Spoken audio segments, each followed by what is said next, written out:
Now, last night, the latest Tory leadership hustings took place in Birmingham, with Liz Truss pledging to push back against identity politics, emphasising her pledge to raise defence spending to 3% of GDP as well by the end of the decade, and reaffirming her intention to slash taxes and expand grammar schools.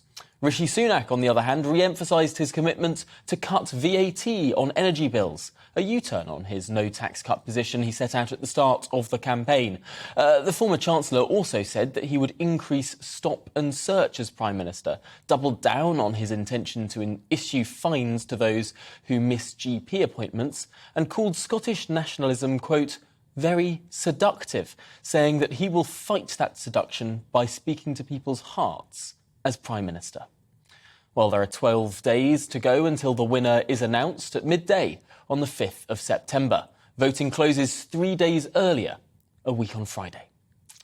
But now to international news, albeit news that affects our security, both national and economic, here at home. Today marks a bittersweet milestone for the people of Ukraine.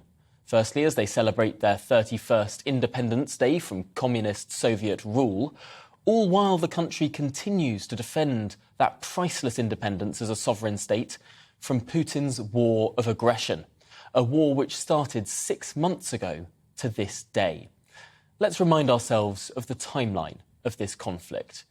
Of course, in February and March of 2014, Russia invaded and annexed the Crimean Peninsula of Ukraine. The world did little to stop him. And as with so many other appeasements of history, that inaction did not solve the situation. No, Putin did not stop in Crimea for long. Emboldened by the inaction and, frankly, weakness of the West, on the 24th of February this year, 8 years after Russian troops first entered part of Ukraine, Vladimir Putin ordered a full-scale attack on that country.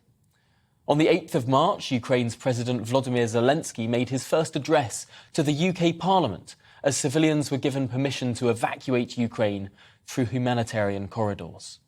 And on the 4th of April, mass graves were discovered near Kiev, with Zelensky accusing Russia of genocide.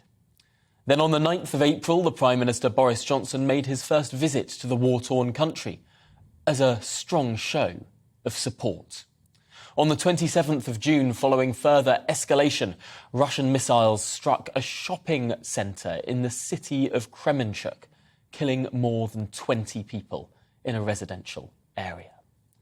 And on the 1st of August, the first vessel carrying Ukrainian grain left Odessa under a UN and Turkey brokered deal between Ukraine and Russia.